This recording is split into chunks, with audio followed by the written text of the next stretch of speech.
Hello everyone, स्वागत है फिर से आपका सिविल क्लासेस में। आज हम डिस्कस करेंगे implicit differentiation and inverse function rule. तो चलिए हम डिस्कस करते हैं। Before proceeding on the topic of implicit differentiation, सबसे पहले हम डिस्कस करेंगे कि एक्सप्लिसिट फंक्शन और इम्प्लिसिट फंक्शन क्या होते हैं। A function in which the dependent variable appears to the left of the equal sign and the independent variable appears to the right. This function look like as y is a function of x.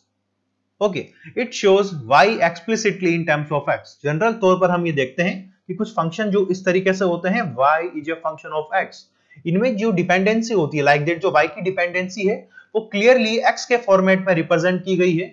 तो इस प्रकार के जो function होते हैं उन्हें हम कहते हैं एक्सप्लिसिट फंक्शन। ठीक है, तो इनका जब हम डिफरेंशिएशन करते हैं तो जनरल रूल को अप्लाई कर इनका डिफरेंशिएशन किया जा सकता है और आसान होता है। लाइक दैट अगर हम एग्जांपल के तौर पर लें y equals to 4x, this is the explicit function।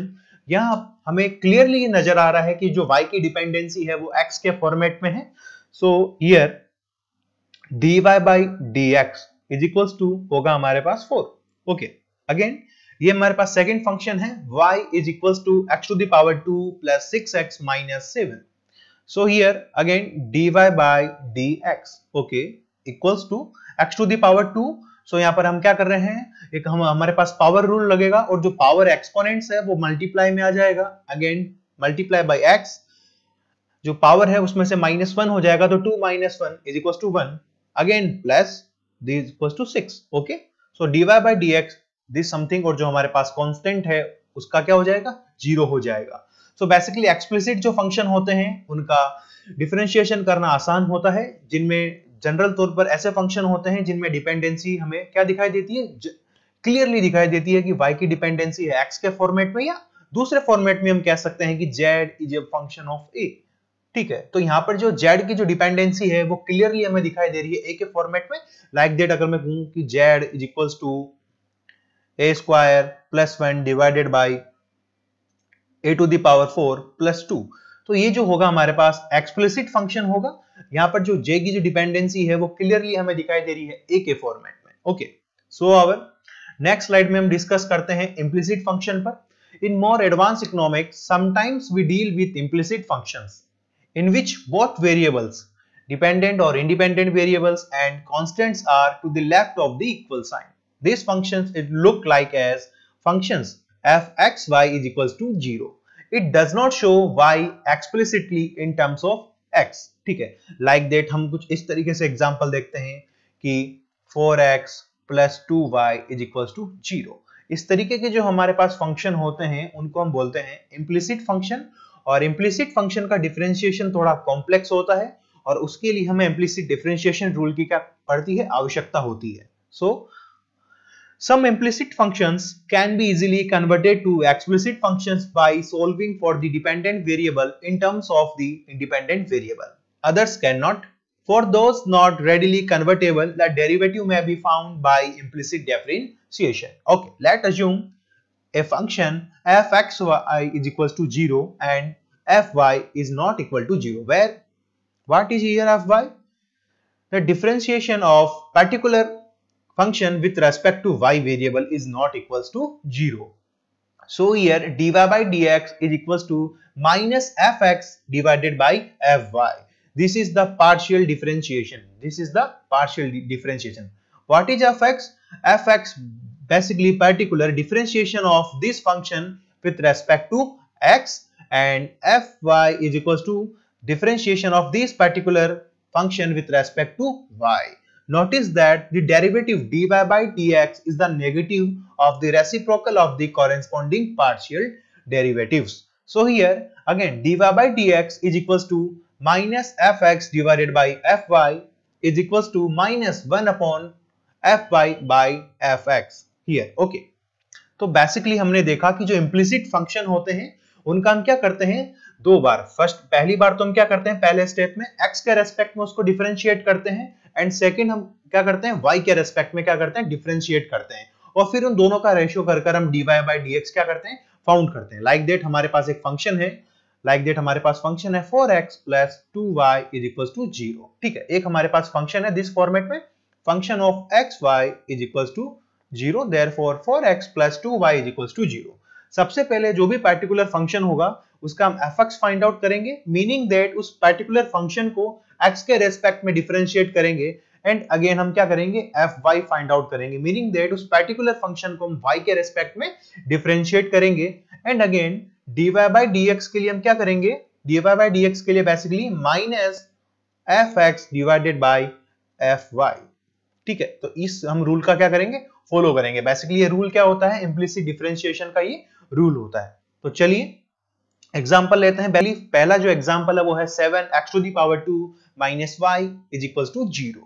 So basically dy by dx जो होगा वो किस तरीके से होगा, dy by dx is equals to minus fx divided by fy. So here तो बेसिकली हम क्या करते हैं, यहाँ पे fx फाइंड आउट करते हैं इस फंक्शन का. तो बेसिकली हम क्या करेंगे, इस पर्टिकुलर फंक्शन को x के रेस्पेक्ट में क्या करेंगे, डिफरेंशिएट करेंगे. तो x के रेस्पेक्ट में जब डिफरेंशिएट करेंगे तो क्या हो जाएगा 14x. ओके, एंड अगेन हम वापस fy को फाइंड आउट करते हैं, मीनिंग दैट इस फंक्शन को हम किसके रेस्पेक्ट में डिफरेंशिएट करेंगे, y के रेस्पेक्ट में डिफरेंशिएट करेंगे. तो this is something -1. Okay, and again जब हम यहां पर क्या करते हैं, इसमें वैल्यूज को पुट करेंगे. सो हियर माइनस fx की जो वैल्यू है वो है 14x. Okay, so here fy की जो वैल्यू है वो -1. सो हियर दिस समथिंग, तो हमारे पास जो आ जाएगा dy by dx is equals to 14x. Okay, अब नेक्स्ट हम एग्जांपल पर चलते हैं, डिस्कस करते हैं. So here 3x x to the power 4 minus 1y and y to the power 5 minus 86 is equals to 0. So here dy by dx को find out करने के लिए हमें बेसिकली कुछ नहीं करना, हमें क्या करना है, फॉर्मूला लगाना है, फॉर्मूला अप्लाई करना है इम्प्लिसिट डिफरेंशिएशन का. dy by dx is equals to minus fx divided by fy. तो सबसे पहले हम क्या करते हैं, यहाँ पे fx को फाइंड आउट करते हैं. इस पर्टिकुलर फंक्शन को हम डिफरेंशिएट करते हैं with respect to x. Okay, so here जब हम इस पर्टिकुलर फंक्शन को x के रेस्पेक्ट में डिफरेंशिएट करेंगे तो हमारे पास fx इस तरीके से आएगा 12x and x to the power 3. Okay, and fy को जब हम फाइंड आउट करेंगे तो कुछ इस फॉर्मेट में आएगा. तो 5 जो है वो मल्टीप्लाई में आ जाएगा. सो हियर हमारे पास क्या हो जाएगा, अच्छा, और ये जो टोटल जो आएगा हमारे पास किस में आएगा, माइनस में आएगा. जो fy जो हमारे पास आ रहा है वो किस में आ रहा है, माइनस में आ रहा है. Okay, so here basically minus 35y and y to the power is something 4. okay, so here minus fx, तो minus fx की वैल्यू रखेंगे हम यहाँ से 12x to the power 3 and again divided by minus 35y y to the power 4. this something minus से minus cancel out हो जाएंगे. so here हमारे पास क्या आ जाएगा, पॉजिटिव टर्म आ जाएगी 12x to the power 3 again divided by 35 y to the power 4.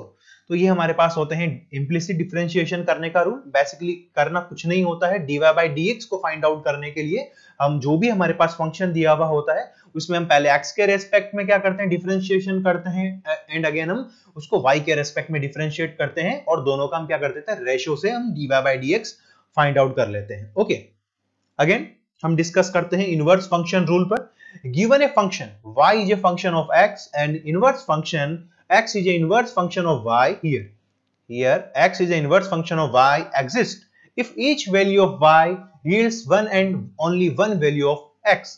Basically जो भी inverse function होता है वो अपने ओरिजिनल फंक्शन से क्या होता है, एकदम अपोजिट होता है. लाइक दैट अगर हम मिरर में देखें तो दोनों एक दूसरे से क्या होंगे, अपोजिट होंगे. Assuming the inverse function exists, the inverse function rule states that derivative of the inverse function is the reciprocal of the derivative of the original function. Thus, if q is a function of p, here q हमारे पास quantity demanded है और p क्या है, price है. So here quantity demanded is a function of price is the original function. The derivative of the original function is dq divided by dp. Then the derivative of the inverse function look like p is a inverse function of q is dp divided by dq, and here dp and dq is equals to 1 upon dq by dp if dq divided by dp is not equal to 0. कहने का मतलब है कि जब भी हमें inverse function को differentiate करना होगा तो बेसिकली जो भी ओरिजिनल फंक्शन का डेरिवेटिव होगा उसका हम क्या कर देंगे, रेसिप्रोकल कर देंगे. ओके, तो हमारे पास एग्जांपल है q is equal to 20 minus 2p। So basically जब इनवर्स फंक्शन रूल अप्लाई करने से पहले हमें चेक करना होगा कि dq divided by dp not is equal to 0 है या नहीं है। So here dq divided by dp, हम इस पूरे q फंक्शन को डिफरेंशिएट करेंगे p के फॉर्मेट में, जो बेसिकली हमारे पास आ जाएगा -2 और बेसिकली नॉट इक्वल टू 0 है, तो इनवर्स फंक्शन रूल यहां पर अप्लाई हो पाएगा। ओके, सो हियर तो हमें क्या फाइंड आउट करना है, dp divided by dq find out करना है। तो बेसिकली क्या होता है, वो 1 divided by dq divided by dp। So here 1 upon dq divided by dp कितना आया, -2। So basically this something. Okay, so ये हमारे पास क्या आया यहाँ पे, dp divided by dq, basically it is the reciprocal of the original function, derivative of the original function. Okay, again second example लेते हैं, वहां पर हम dq divided by dp find out करते हैं। so here हमारे पास आएगा this something 9p and p to the power 2. okay, so this is not equal to 0. again here dp divided by dq is equals to 1 upon dq divided by dp, here 1 upon 9p square. okay, this is something look like, तो हमने inverse function rule लगाकर differentiation करना सीखा। So basically मैं believe करता हूं कि आपको ये सभी टॉपिक समझ में आए होंगे। इनकी प्रैक्टिस कीजिए और हमारे चैनल को सब्सक्राइब कीजिए और बेल आइकन पर टैप कीजिए ताकि आपको मिलते रहे हमारे चैनल की latest notification. So all the best.